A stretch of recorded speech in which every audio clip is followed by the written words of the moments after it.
Hi everyone, Amy here. I have recorded a video for you and I've spent all day editing it. You'll notice that it's dark outside my window right now. But after editing out a lot of stuff, I still find that the length of the video was too long. So I am squeezing in here to let you know I am going to break it up into two parts. Essentially, it's a quick look through all of my go-to decks. And I also, in the beginning, talk about how I keep track of all my decks in my Excel sheet. What I'm going to do is break it up into a part one, where I'll talk about how I store my decks and how I keep track of them. And a part two, which will be a little longer, which will take you through all the shelves that I have right near my desk. They're my go-to tarot decks, the ones I use most frequently and want nearby.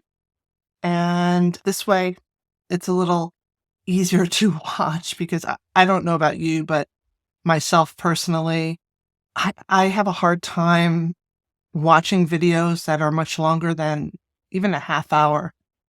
Anyway, I hope you enjoy it. I hope you find it interesting. And here is part one.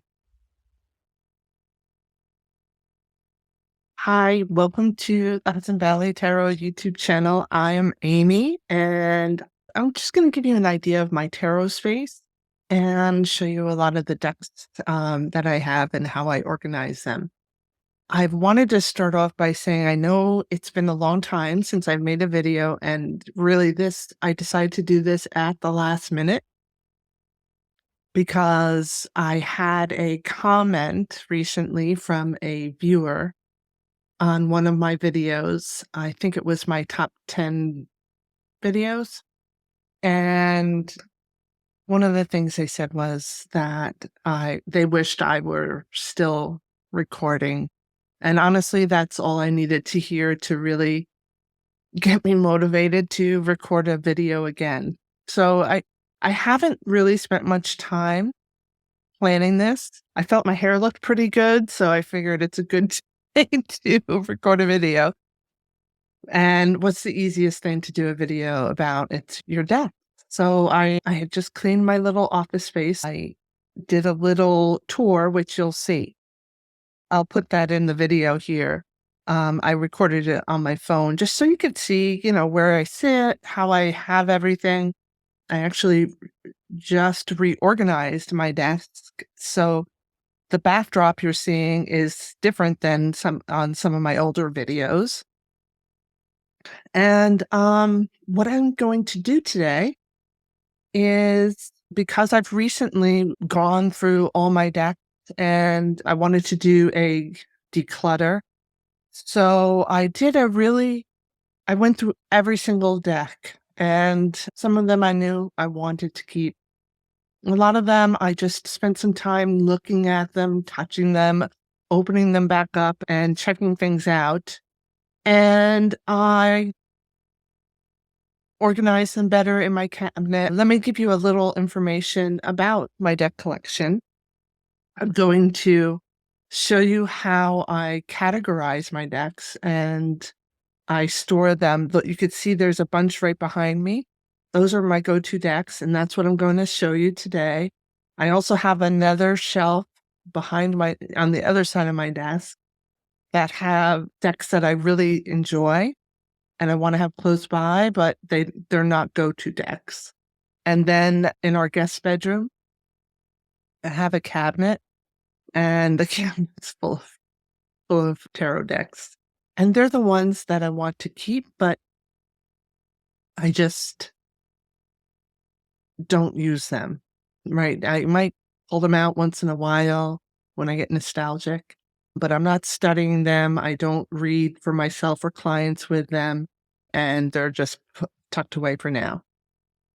And then there's the plastic bin that has now, I think, 40 decks are in there and some books, and they're the decks that I want to declutter. All right. without further ado, what I'm going to start off with is first I'm going to share my screen and I'm going to show you how I keep track of all my decks. I've been doing it like this for years. I am an Excel geek, so I have an Excel file where I keep track of my decks, and I will show you how that's evolved over the years, and how I've, expanded on it. And then also after that, I will probably pop in the little tour of my work area. And then I will go through my go-to decks. All right, so let me start sharing my screen. All right. All right, so now you can see this. I'm moving it over here so I can look at it. All right, so here is the list of all my decks. They're in alphabetical order. And then I put the location. I just started a couple of years ago, not even, probably in 2021, I started keeping track of when I purchased them. And the reason I did that is so I could get an idea of how much money am I spending on tarot decks every year, and to keep that kind of under control. And then I rate them 1 through 5. I put here, do I want to trade them? Yes, no, and not yet. I don't think I have anything else. I don't think there's a maybe. Maybes I usually put not yet.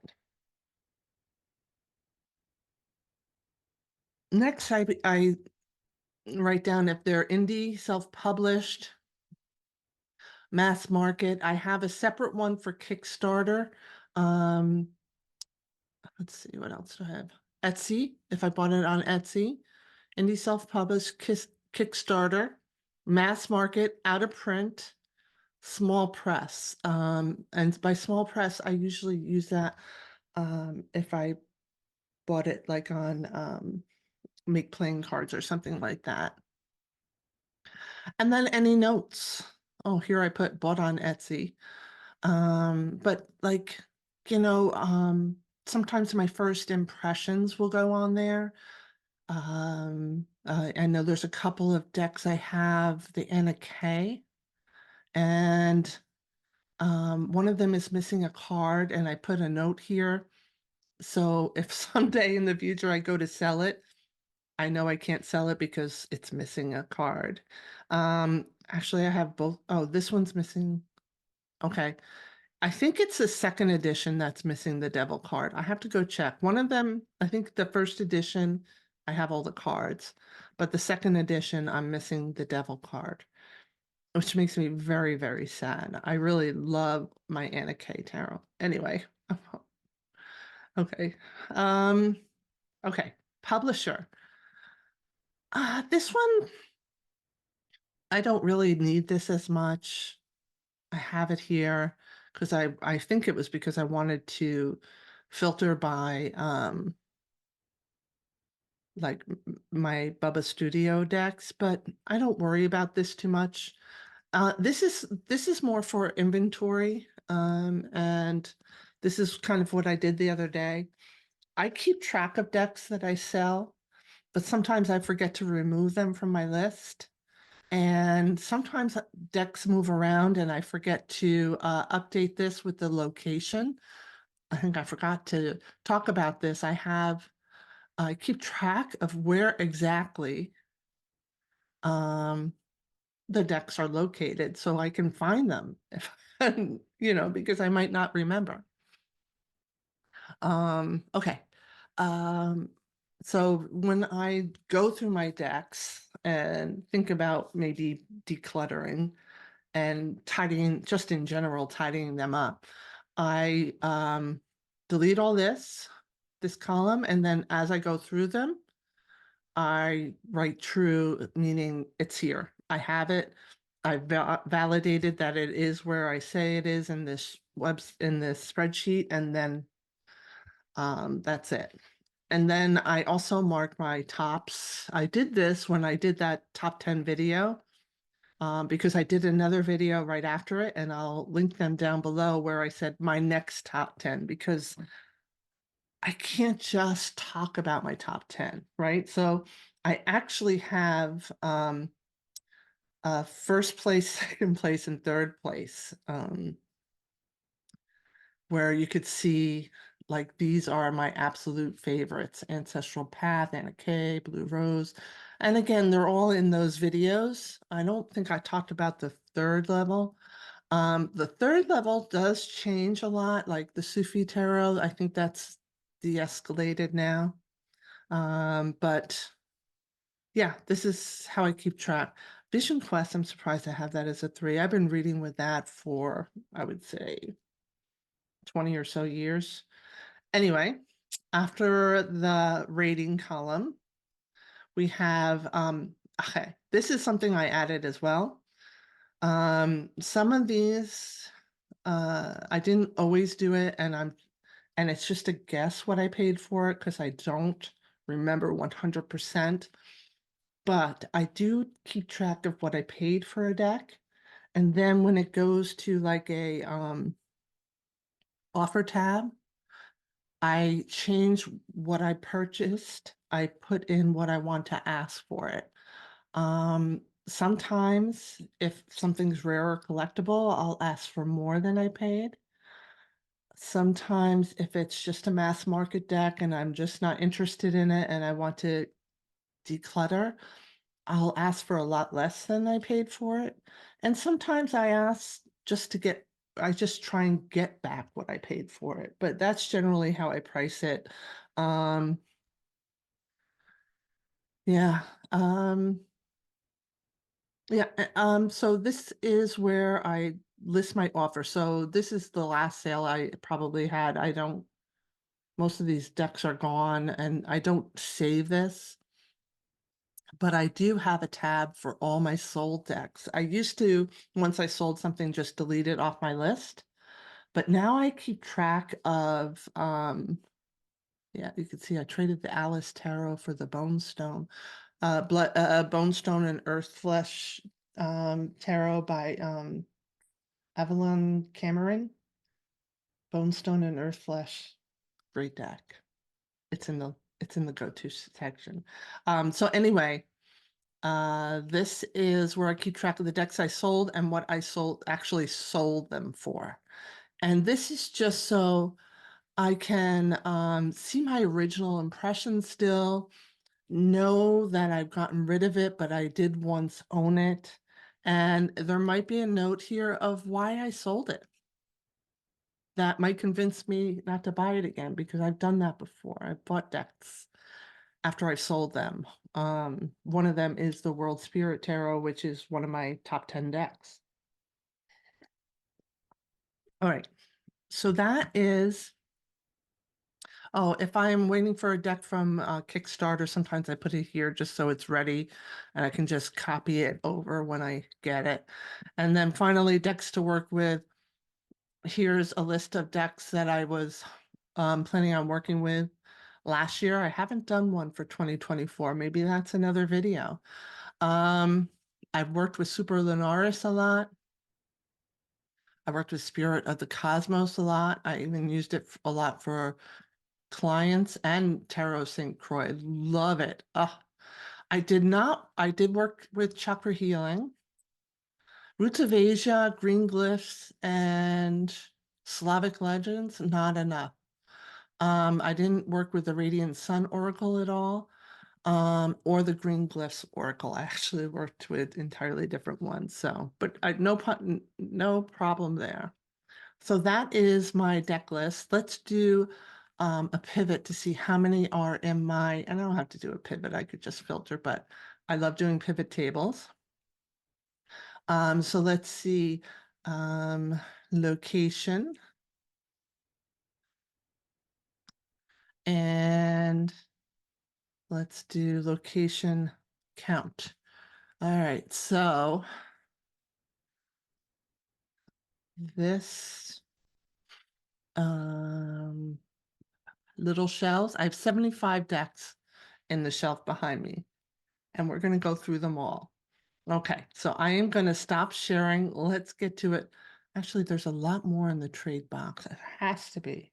I'll have to check that out because I know I have, let's do it, change it. Let's do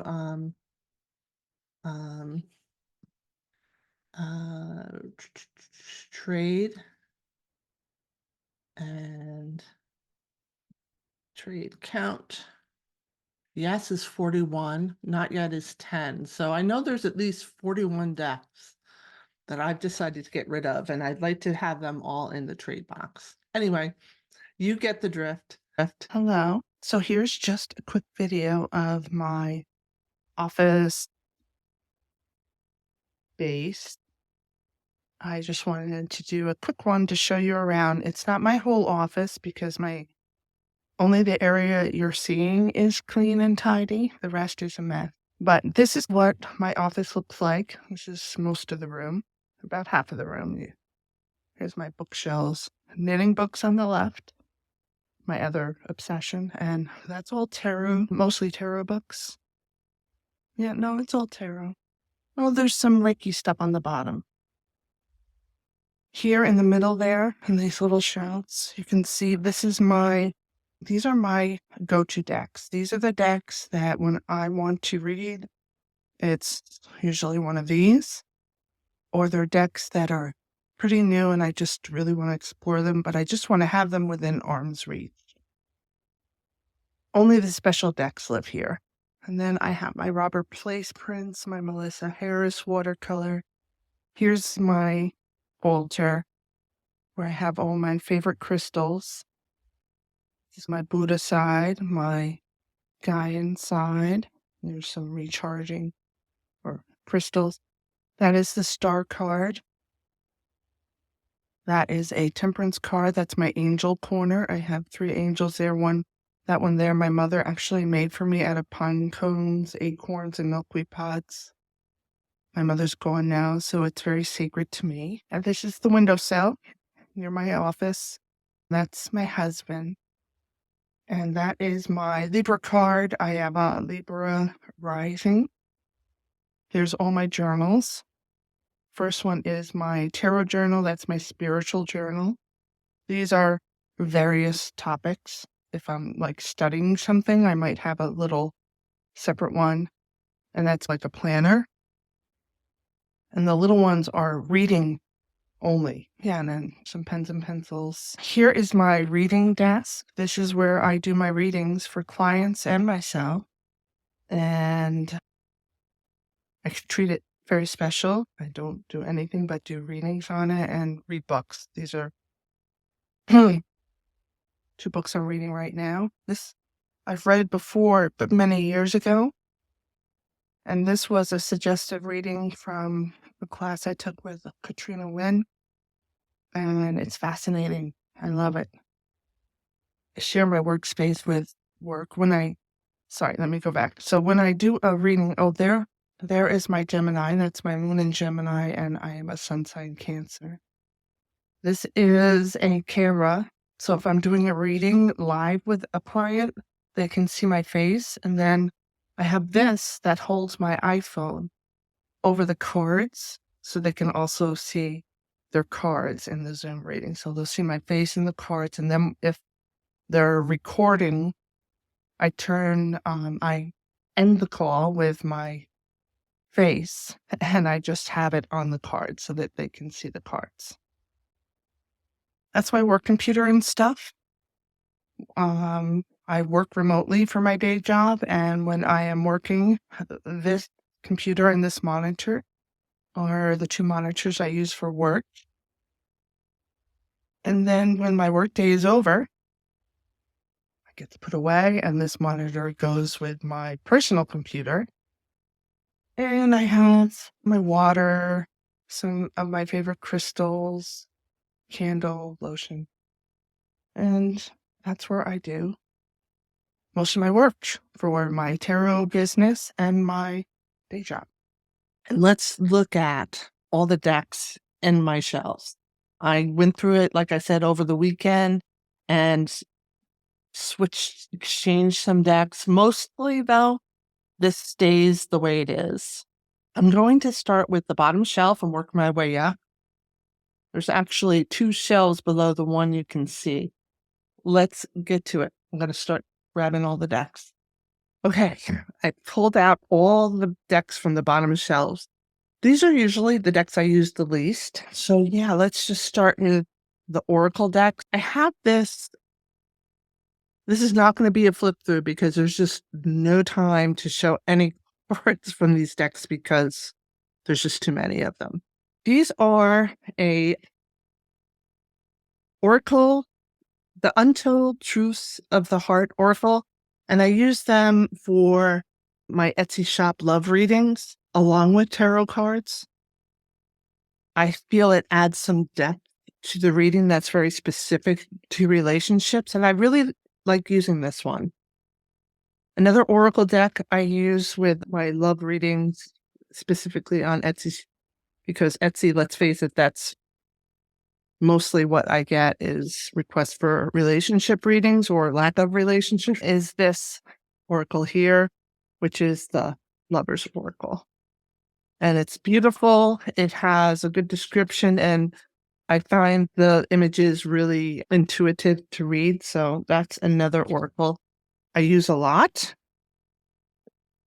for client readings. And I have this Angels, Romance the Angels deck, which I do use, but not often.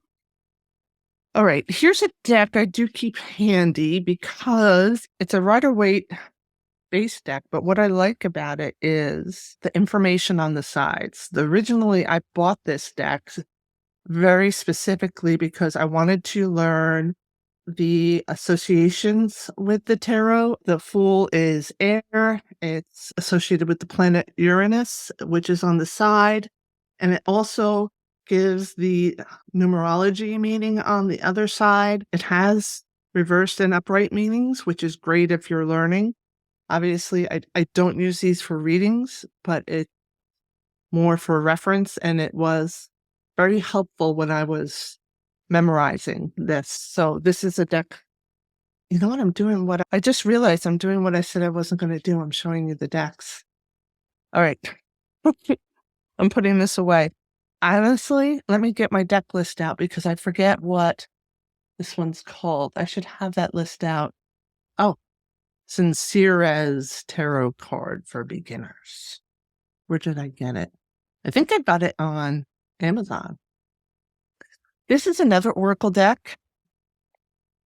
I don't use this much, to be honest. It's quite beautiful, but I don't always use Oracle decks in a reading, and that could be why it hasn't got much love, but really, I just haven't been drawn to it. And finally, the last Oracle deck, I have it labeled myself. This was printed from playing cards, and it's by Kim from Abundant Life Tarot. And it's a deck she designed for herself. It's really beautiful. And I know I said I wasn't going to do this, but I am going to show you. It's the one with Earth Oracle. And it's a very nature-based. It's just images she got online and put keywords to. And this is a great thing to do. She did it really for herself, and I loved it. And she set it up on Make Playing Cards so that I could order a copy. But it's something anyone can easily do if you wanted an oracle that really resonated with you. And the meanings really would come to you quickly as you choose the images and the keywords. All right. Next is this Guardian of Wisdom Tarot. This is another deck that has meanings attached to it, or written on it, I should say. I think it has reverse, but I don't use it much, but I do look at it often. And I actually reordered it just the other day. Yeah, it has the reversed meanings too. Here's just one of them. This was actually a gift from a client that I read for. And the client this was back when I lived in New York. She lived in New York City, and she actually took the train up to where I lived, which was in the Hudson Valley. That's why my name is Hudson Valley Tarot. And she brought her own deck. She asked me if I would use her tarot deck, and I said, sure. We met in a cafe, and I just made the comment that I thought her deck was beautiful, and I loved the interpretations, and she gifted me the deck. So it always stays in my go-to. I do look at it often. Oh, and you know what? I forgot about this interactive. This is technically not an Oracle deck. It is a deck of cards created by a therapist. And my friend Carrie, she recommended this to me. She brought it I went to Omega Institute last summer for Mary Greer's master's workshop. And she was there and she had brought this and I was very impressed by it. One day I will talk about this deck more. It's really good. Okay, so the tarot decks that are on the bottom shelf, one is the Roots of Asia. I used to use this a lot and I haven't used it much in quite a long time. But the Roots of Asia is a beautiful tarot deck that I will never get rid of or get tired of. I know it's out of print now, and it's a shame because it's a really great deck. Here's a deck that I did sell and then purchase again, and it's the Tarot Sweet Twilight. This deck really, it's okay. I think it's a bit unusual. Not my usual style, but I have no issues with it. It just speaks to me so clearly. My readings with this deck are really good, and I just think it's brilliantly done. This deck is a Los Scarabeo deck, which just happens, again, it's not like the images really wow me. It's just, I read with it so well. Here's another one that I keep nearby just because it's so beautiful. The images are fine to read with. It's a good reading deck. I've done a couple of readings with it, but really it's just because the artwork is so beautiful. I love the colors and the artwork. It's right up my alley. This one, here's another, I don't want to call it a cheater deck because I hate the word cheating, but it's a learning deck. It's a great deck to learn with. It has astrological associations and other valuable information about each card that you can use if you're taking your tarot skills to the next level. And that's pretty much why I bought this deck. I was trying to improve my reading skills to take it to the next level. So I was learning a lot more about the astrological and Kabbalistic associations with the tarot. And this deck I bought to learn that, help me learn that with. This deck, the Cosmic Cycles deck. Let me get the cards out. It's not in this box. Its box is in another box, but here's the backs. This deck was one that I've wanted for so long, and it's very modern and cartoony, but I for whatever reason was drawn to it. And again, it's not my usual style, but for some reason I was strongly drawn to it. My only problem with this, I have used it a couple of times. The only reason I don't use it for client readings is because it's so cartoony. And I want them to take their readings seriously, and I know that doesn't make sense, but honestly, I also don't like them because they're too thick and it's hard to shuffle with. So that's another reason I don't use them with clients, but it's a great reading deck. And if you're looking for a deck to learn with, this is a great beginner deck. I also want to say the book is very well written. That's the bottom shelf. All right, let's go to the next shelf up. Okay, now we are at the second shelf up. And here we have a lot of decks that are just so beautiful and I love so much. And some of them I still really need to spend a lot more time exploring. I'm trying to see the one deck. There's a couple of decks here that I do actually read with fairly frequently. And this one, Superlunaris, this is actually, I think, in my top 10. This deck I do a lot of client readings with. It used to be mostly this my Tarot of Prague. This is like a colored up photo collage deck. I love this deck. It's amazing. So this one, yes, should actually be higher up because I use it that often. And the other one I do occasionally use for client readings is the Rohrig. The cards are huge, and that sometimes is a problem. However, I love the Rohrig, so we have to deal with it. I had the Rohrig years ago, before it was out of print, and sold it. I had stopped using it because it was just so big. And then I saw it in a YouTube video again, and I'm like, I need that deck back. The rest of the ones I'm going to talk about, I don't read with much. I have read with them, but not much. All right.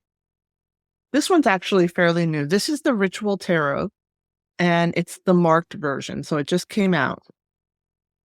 I love me some collage decks. I love the Voyager Tarot. I love my Blue Rose Tarot, which is on the top shelf. We'll get to that last. This is gorgeous. I'm going to buy a permanent marker and mark the cards on the front as well.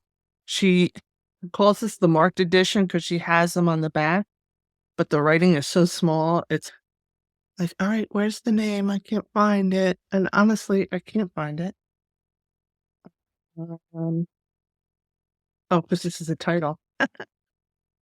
If you look on the back of one of these cards, yeah, you can see here, it says 6 of Coins. That's how small it is, and it's like all over the place. It's not on the same spot on every card, and I'm sorry, I just can't do it. The artist chose to leave the fronts without any writing or numbers or anything, and I totally respect that, and many people will probably love that, but I need it there, so I have to get something metallic that will show up on the dark backgrounds, and I'm going to mark these up. And I don't know if this is going to stay in the go-to section. It's new, and I'm curious, so that's why it's there. And then I'll make a decision. But I have the unmarked edition, and that's one of the ones I'm going to be getting rid of. I decided to keep this one and sell the other one, and this one I'm going to mark up. Okay, here's a deck that I do like to use. Sorry, it's the XTH. I'm going to show you. I'm not going to show you. Sorry. It's the Tarot of Mystical Moments. This one is really good. It's different, but it's really good. I love it. It's really good to read with. It's definitely up my alley. Another one I like, I don't use as often as I'd like, is this Tarot de Marseille - Waite. And it's one of those decks that have Marseille majors, and in the same style as the majors have the minors illustrated. I like this deck a lot. Lili Waite. I have the Lili Waite and I have the Lili Black, and they take turns going into that shelf because I love this deck. Oh, I should do a video on this deck. I can't show it to you now. No time. It's gorgeous. It's watercolor. I'm surprised it's not more popular, but it's all right. Okay, I'm going to show these two together. The Dark Mansion and the Slavic Legends Tarot. Both of them I just love, but this one especially. And this year, this will definitely be in one of the decks I explore more. This one, not so much. Maybe during Halloween time, but we'll see. It still stays in the shelf. Just love to look at it. They're both great, and I love the way they're produced. Love the boxes. It's got that petal. I choose the petal. I think you can choose the kind of card you want it printed on. So yes. Now this deck, a lot of people don't like. And I don't think it's ugly, but it's not the most beautiful deck. It's the Spellcaster's Tarot. And I basically keep this there because even though it's not I don't know, I just read really well with it. And I found the book to be very well written. I have the book is in the shelf over there. I haven't used it in quite a while, probably over a year, but if I had to, I could do a reading with it, no problem. Easy. Okay. This one is a deck, a Spiral Tarot. This is also a deck that I had years ago and got rid of. And let me just give you a little background about that. I am a very intuitive reader, and I also go with the psychological meanings of the tarot. And by that, I mean Jungian and just read the story kind of reader. But lately, like probably since COVID, I really started getting obsessed with learning a lot more of the esoteric meanings of the cards. And it started with Benabel Wen's book, The Holistic Tarot. And then also during COVID, I did the Tarot School's correspondence course. And Wald is very esoteric in his knowledge. He knows his stuff. And I just wanted more and more. And I bought this back because it is very esoteric based and it's beautiful. So that I play with once in a while. Here's one that's really, I love it a lot. And it's just, it's not me. I don't know. I love it, but it's not something I would normally gravitate for. And I'm surprised I like it so much because I am not into flashy and bright and neon colors. And I'm definitely not into the mirrored backs. And honestly, I could take it or leave it.